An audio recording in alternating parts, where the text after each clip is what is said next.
Tetapi kalaulah tidak diberi layanan yang sewajarnya kepada rakyat, tak ada makna kalau kita duduk dalam bangunan baru dengan selesa, aircon sebagainya. Yang mustahak adalah layanan kepada rakyat.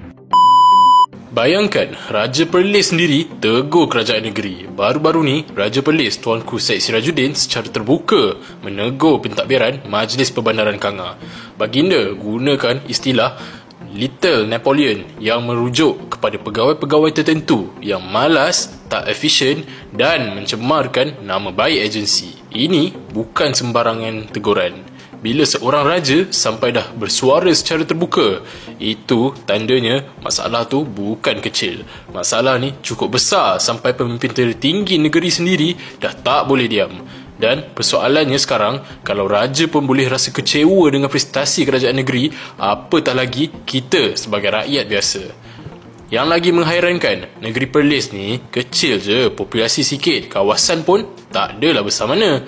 Tapi urus tadbir tetap bercelaru. Kalau yang kecil ni pun gagal nak diurus dengan baik, macam mana nak mimpi nak urus kerajaan pusat? Nak jaga satu negara? Jangan harap lah.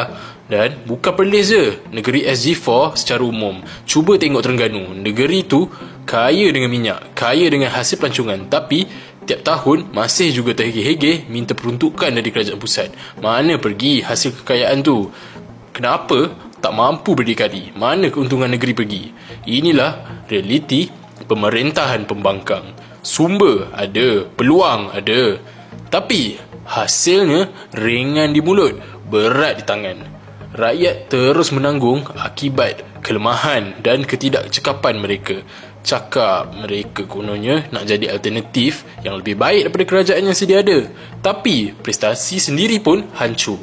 Perlis dan Terengganu ni dah jadi contoh paling jelas. Jangan cakap nak ambil alih kerajaan negara, negeri pun dah ke laut. Akhir kata, teguran Raja Perlis ni bukan main-main. Ini wake up call untuk seluruh rakyat. Tengok, nilai dan fikir. Jangan ulang kesilapan dengan beri kuasa pada yang pandai sembang tapi tak reti buat kerja. Sebab bila pemimpin gagal, yang susah bukan mereka, yang susah kita semua. Jadi fikir-fikirkanlah balik kalau siapa-siapa nak undi geng-geng PN ni lagi.